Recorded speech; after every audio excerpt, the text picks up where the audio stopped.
Na lang po ang nakita. Ayon sa aking nakalap na impormasyon, nasa 80 sasakyan ang pagmamayari ng mag-asawang Diskaya at ng kanilang mga kumpanya. Walang pakundangan ang pagnanakaw sa gobyerno. Imagine nyo po mga kababayan po natin, mismo sa distrito po na itong si Sandro Marcos at teritoryo mismo ni Marcos Jr.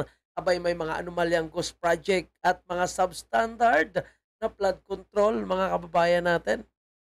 No? Unlike po sa Davao City, na magiging magandang modelo talaga ang Davao City dahil hindi nagkakaroon ng mga ghost project at hindi rin po nagkakaroon ng mga substandard na flood control.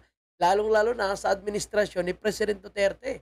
Hindi lang po tayo makakasigurado ngayon no, sa administrasyon, no, sa pamumuno nito ni Bongbong Marcos na number 1 nga po na corrupt.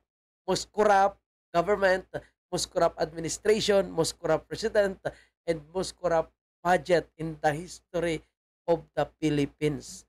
Kaya hindi po tayo magtaka na pati mismo ang kanilang teritoryo na Ilocos mga kababayan ay pinapasok na rin ng anomalya dito po sa flood control. At sinasabi itong mayor daw po ng Lawag at itong si Vizcaya ang nakakuha ng mga malalaking flood control project kontrata dito po sa Ilocos Norte.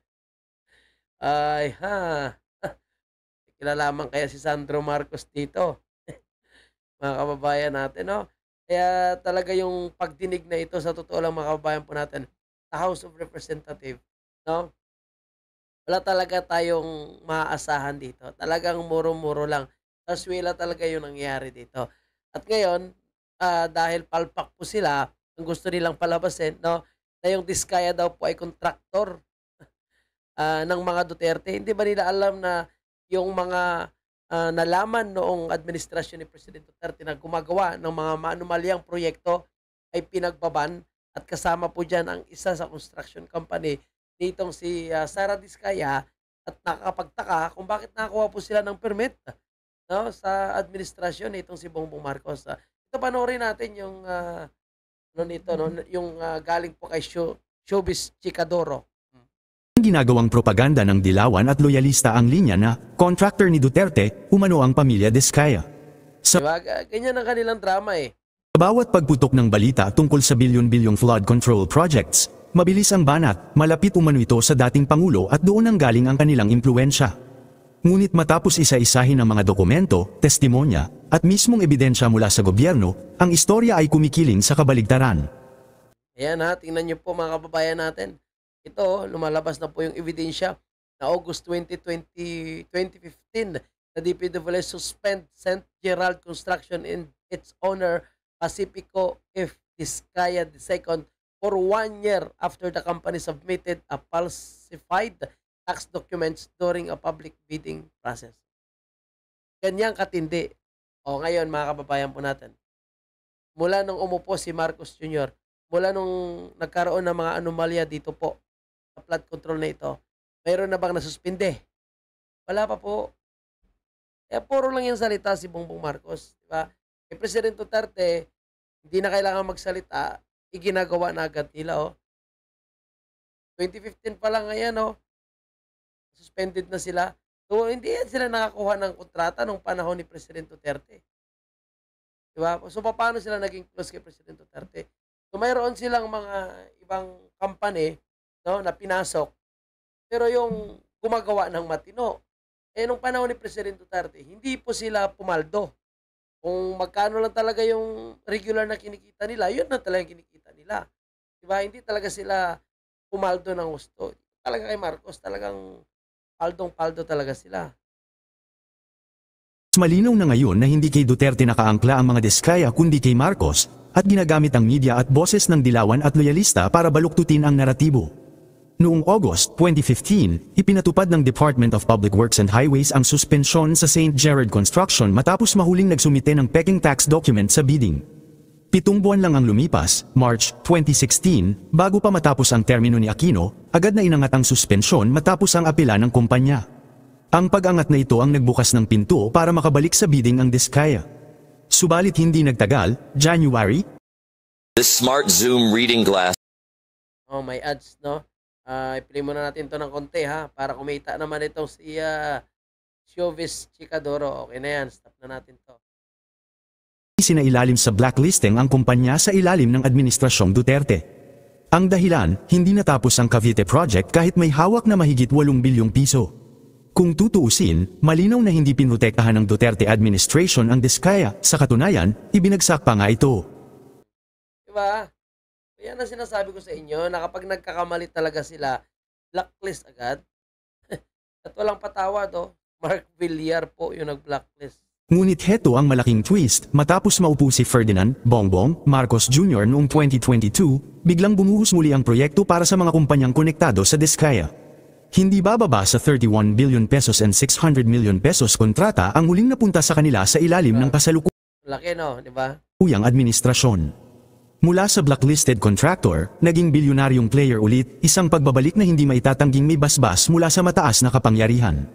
Habang itinanggi ni Sara Diskaya sa Senate Blue Ribbon Committee na may kakilala siyang matataas na opisyal sa DPWH, isang larawan naman ang sumabog sa social media, ang mag-asawang Sara at Diskaya kasama si Natuloy yung mga ganitong klaseng picture, no, na nagpapapicture sila sa DPWH, no, sa mga senador, sa mga kilala sa gobyerno. Alam nyo, normal lang po yan sa mga ganitong klaseng malaking negosyante. Pero kung i-deny mo na wala kang kakilala sa DPWH, hindi mo kilala personally si Bunuan, talagang mabibisto ka. Dapat aminin niya na talagang kilala niya yung lahat ng mga engineer diyan sa DPWH. At sabihin niya na normal kasi sila ay mga negosyante. dating DPWH Secretary Manuel Bunuan. Ang imaheng yun, na kumalat isang araw matapos ang kanyang testimonya, ay nagwasak sa kanyang depensa.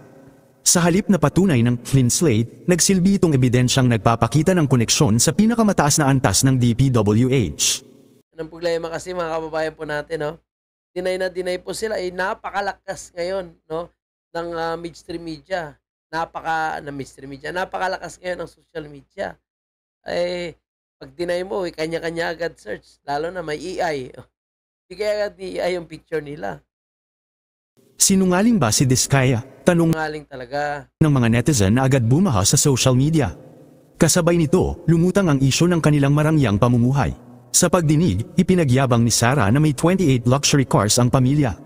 Ngunit nang So, stop na tayo dito mga kababayan po natin. No? So, pinagmayabang niya na may 28 siya. At hindi lang po yung 28 mga kababayan po natin. No? Sinabi niya is 40. Pero alam niyo po yung na-find out mga kababayan po natin. Hindi lang pala ano yan. 28 o 40. 80 po yung panibagong na-find out si Senator Jingo Estrada. Ito panoorin natin mga kababayan na yung sinabi po ni Senator Jingo Estrada kung saan no, na find out niya base po sa kanyang pag-iimbestiga na hindi lang pala 40, no? Ang inamin niya kasi is 28. Nasa 80 pala yung kanilang luxury cars itong Diskaya mga kababayan. So talagang yumaman sila dito. At yung dapat dito no, lahat na yaman at kanyang anak po idamay dito. Kasi yung base doon sa sinasabi ng isang abogado na hindi lang pala yung mga magulang mismo na mga nagnakaw sa gobyerno ang mananagot. Dapat pala pati yung kanilang mga anak na nakinabang at gumamit no, ng pera na kanilang ninakaw sa gobyerno ay dapat din silin. At sila po ay pwede rin makulong. Alam ko mapatunayan na ginagastos nila ay sobra-sobra na kinikita po ng magulang nila. Yun po mga kababayan natin. Okay, dito tayo sa video ni Senator Jingo Estrada mga kababayan.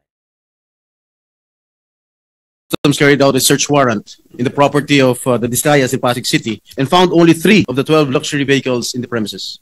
3 na lang po ang nakita. Ayon sa aking nakalap na impormasyon, nasa 80 sasakyan ang pagmamayari ng mag-asawang Diskaya at ng kanilang mga kumpanya. Mula sa 80, nasa mahigit kumulang na 40 ang luxury vehicles. In the LTO records, Mr. President, there are 63 vehicles, luxury and mainstream brands. Kasama po dyan yung mga binanggit ni Sara Diskaya kahapon sa hearing na Rolls-Royce, Kulinan, Bentley Bentayga, 2 GMC Yukon Denali, Cadillac Escalade, Mercedes-Benz Wagon, G63, Range Rover Evoque. At kung titingnan nyo po mga kababayan yung mga model ha, 2023, 2022, 2021, 2024, 2024, no, so lahat yan ay mga bagong modelo po. So ibig sabihin, nagpapakita lang na yung mga mamahaling sasakyan, no, ay nagpapatunay na sila po is talagang pumaldo sa kasalukuyang administration, mga kababayan po natin. Kasi kaya niyan, yung sasakyang 2022, malamang nabili nila yung 2023.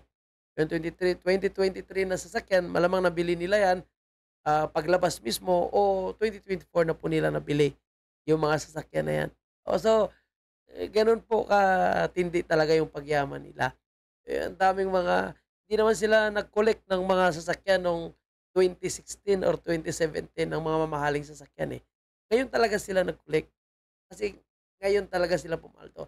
Kaya parang yung mga kinita nila sa mga kasindikatuhan nila sa gobyerno, sa buwat din yung mga nasa DPWH at mga congressman, yan nila parang nag-invest talaga sila dyan sa mga mamahaling sasakyan. Tatlo rin siyang binanggit kahapon. Yung Range Rover Defender, Cadillac Escalade at Mercedes-Benz Maybach na wala po sa records ng LTO.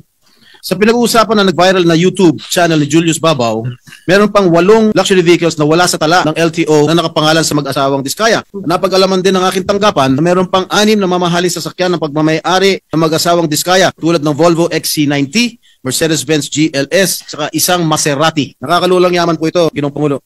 Kung doon sa 28 luxury cars na inamin ni Sara na pag-aari nila ay halos hindi ako makapaniwala, wala pa pala yun sa kalahati ang kabuang bilang ng kanilang mga sasakyan. Mr. President, this is totally outrageous. And I would just like to spread this into the records, Mr. President. Grabe, no? So, kita nyo naman, mga kababayan po natin, no? Kung gaano karami talaga yung sasakyan nitong si Diskaya. So, obvious kung sa anong administrasyon po sa talaga pumalto. And itong mga makakapal na mukha ng mga kongresista, mga kababayan po natin, no, na talagang pilit pa rin nila kinukonek sa mga Duterte. Ito imbestigahan po nila. And ako, sabi ko nga tama yung sinasabi ni Senator Bato de la Rosa. Kasi hindi naman yan usapin kung sa anong administrasyon sila gumawa ng kanilang panluloko pag nanakaw sa gobyerno. Kung administrasyon ni Presidente Duterte, administrasyon ni Pinoy, ito imbestigahan. Hindi naman malalaman kung may kinalaman yung mga nakaupo sa pwesto Di ba? So, ang malinaw talaga ngayon dito po sa gobyerno ni Marcos Jr. DPWH, congressman, talagang tiba-tiba po sila sa pagnanakaw sa kaban ng bayan. Yun po yung ating update, mga kababayan po natin. Maraming salamat, no? Kung i-recap po natin, yung mismo baluarte ni Bongbong Marcos at ni Sandro Marcos ay pinasok na rin, no? Kumbaga, hindi secured yung lugar nila. Pinasok ng Ghost and Substandard Project. Yun, at itong expose nga po ni Senator Jinggoy Estrada. At ang drama po ng mga pink dilaw na pilit kinukonek itong si Diskaya sa mga Duterte. So, yun po yung mga nila, mga propaganda plan para mapaniwala ang tao ay Duterte yan. Pero ang taong bayan hindi po nila maluloko. Dahil sa panahon ni Presidente Duterte, walang reklamo ang tao sa usapin ng flood control o sa usapin po ng mga ghost project kasi nakikita nila sobra-sobra ang mga proyekto na napapagawa sa panahon ni Presidente Duterte at hindi po tayo binabaha ng ganito. Yun lang. Maraming salamat.